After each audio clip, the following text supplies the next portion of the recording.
Лондон собирает тревожные чемоданчики. В Великобритании предупредили граждан о чрезвычайной ситуации, которая может продлиться 72 часа. Угрозы со стороны Москвы. Что пошло не так? И почему Гамбург также собирается отработать сценарий нападения сил России? В Украине заговорили о тотальной перезагрузке и назвали дату окончания войны. Ведутся ли тайные переговоры о смещении Зеленского и кто считает, что он должен пойти на второй срок? Будут ли выборы?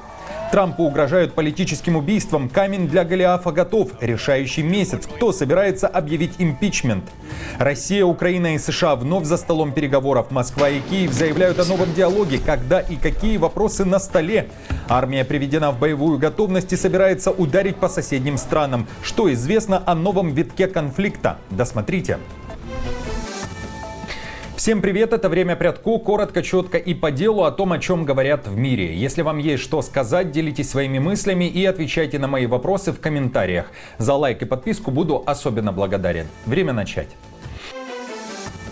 И начнем с того, о чем говорят в Лондоне. Там всерьез обеспокоены угрозами со стороны Кремля, а поэтому жителям Соединенного Королевства предлагают собрать тревожный чемоданчик. Иметь при себе документы, воду, фонарик, консервы, медикаменты и все необходимое для того, чтобы пережить критические 72 часа. В Великобритании опасаются саботажа со стороны Москвы. Говорят прямо, россияне могут ударить по самым уязвимым местам страны – газопроводам и подводным электрокабелям. А сценарий такой. Российский корабль-шпион «Янтарь» уже замечен в Северном море. Он изучал подводную инфраструктуру Британии и не просто так. Почти половина газа в Великобританию поступает из Норвегии по единственному газопроводу Лангелет. И если его повредят, страна может остаться без света и тепла. Для этого российские силы могут задействовать мини-подводную лодку на 3 человек, которая может работать на глубине 20 тысяч футов. Ее используют для того, чтобы заложить взрывчатку. О таком сценарии пишет издание Daily Mail. Обеспокоенность тем, что русские планируют операцию по саботажу, возросла после того, как в последние месяцы в Северном море был замечен российский шпионский корабль «Янтарь», который, как было установлено, картографировал критически важную подводную инфраструктуру Великобритании. Авторы материала уточняют, Британия стала слишком зависимой от импорта энергии, а в это время Россия может использовать шпионские технологии даже на ветряках в море, чтобы следить за британскими подлодками. А немецкая пресса пишет, что в Гамбурге пройдут масштабные учения по сценарию потенциального нападения России на страны НАТО, что потребует быстрой переброски сил западных союзников на восток.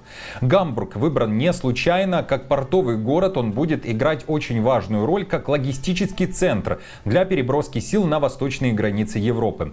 В то же время, напомню, на прошлой неделе Европа активно обсуждала довольно смешную новость. В частности, о том, что в Румынии месяцами тормозится ремонт дорог, необходимых для учений НАТО. Еще с лета 2024 года Министерство обороны Румынии и несколько иностранных государств призвали к модернизации автомагистралей, чтобы они позволили провести масштабные учения. В частности, в центре внимания была необходимость достройки 94-метрового моста, который помог бы упростить логистику войск и строительство которого продолжается последние 4 года. После публичного скандала процесс ускорился.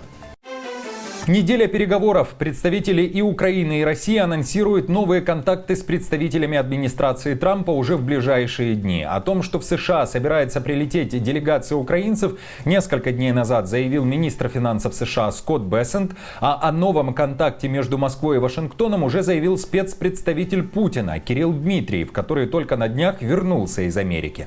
В последние дни он намекает на возобновление отношений между двумя странами.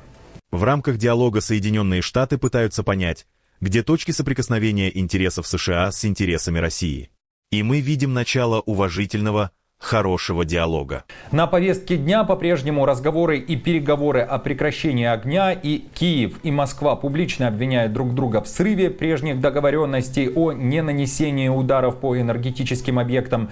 В США, напомню, изначально заявляли, что Россия и Украина молодцы и придерживаются данных обещаний.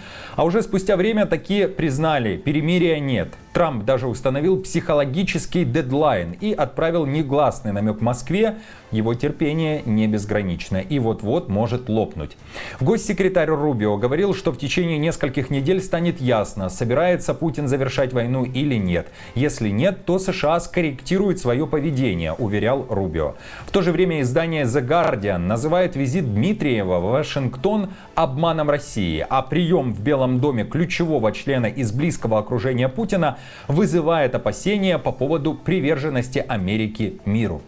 И хотя сам Трамп 25 марта признал, что Россия, возможно, тянет время на мирных переговорах, чтобы позволить российским силам захватить больше территории, многим наблюдателям кажется, что Трамп больше заинтересован в обхаживании России, чем в достижении справедливого и устойчивого мира. И еще об обхаживании. Безусловно, темой прошлой недели стала торговая война Трампа, которую он объявил практически всему миру, но эта война не была объявлена Россией. Ее не оказалось в списке тех стран, которые должны платить пошлины при ввозе товаров в США. В Белом доме сначала заявили, что торговля между странами особенно и не ведется из-за санкций, поэтому России нет. А теперь дали абсолютно новый ответ. Давайте послушаем. Очевидно, идут переговоры с Россией и Украиной. И я думаю, что президент принял решение не смешивать эти два вопроса. Это не значит, что Россия в конечном итоге будет трактоваться совершенно иначе, чем любая другая страна. Россия находится в процессе переговоров о мире, которые действительно затрагивают тысячи и тысячи жизней людей. И на этом сейчас сосредоточен президент Трамп. А тем временем в Украине заговорил Зеленский, в частности, заговорил о прекращении огня в море. И не просто так. В ночь с субботы на воскресенье Украина оказалась под масштабным обстрелом, и ракеты, в том числе, летели из акватории Черного моря, что бывает сейчас крайне редко. В Киеве заявляют, Путин не может позволить себе пойти на перемирие в море. Это невыгодно, считает Зеленский. Он также заявил, что ждет реакции США. Отмечу, что за последние несколько дней Киев прямо критикует Америку за вялую реакцию на обстрелы страны. Партнеры знают, какие это были суда и из какой части моря был произведен этот запуск. Это одна из причин, почему Россия искажает дипломатию, почему Россия не соглашается на безусловное прекращение огня. Они хотят сохранить за собой возможность наносить удары с акватории моря по нашим городам, по нашим портам. Прекращение огня на море — это не только о свободном судоходстве и поставках продовольствия морем, это, прежде всего, о всеобщей безопасности и приближении мира. Путин не хочет заканчивать войну. Он ищет способы сохранить себе возможности разжечь войну в любой момент с большей силой. Но война может закончиться через 1,5 месяца. Сроки окончания боевых действий внезапно озвучила народный депутат Украины, всем известная Юлия Тимошенко. О глобальной повестке она почему-то заговорила на Международном женском фестивале в Одессе. Это видео активно обсуждали накануне. Предлагаю послушать. Существуют международные планы закончить войну в Украине до конца мая. И это очень оптимистично. И сейчас все к этому идет. И это очень и очень важно для всех нас. Так вот, когда все это закончится, обязательно будет тотальная перезагрузка. Что именно имела в виду Тимошенко под тотальной перезагрузкой, неясно. На своих страницах в соцсетях она не комментировала данное высказывание, несмотря на то, что оно очень завирусилось в украинском и российском медиапространстве. Однако отмечу, что фамилия Тимошенко и Порошенко в последнее время действительно часто встречаются в инфополе, особенно после публикации издания «Политика». В материале говорилось, что 4 высокопоставленных чиновников из окружения Трампа тайно встретились с лидером партии «Батькивщина» Юлией Тимошенко, а также с членами партии экс-президента Петра Порошенко «Европейская солидарность» и обсуждали, может ли Украина провести президентские выборы до начала всеобъемлющих мирных переговоров.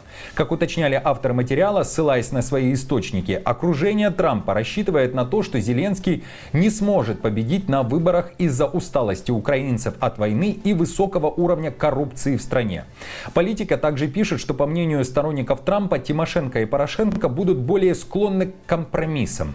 А по данным издания The Economist, подготовка к выборам уже идет. Но и эту информацию опровергали в офисе Зеленского. Однако там считают, что он должен идти на второй срок.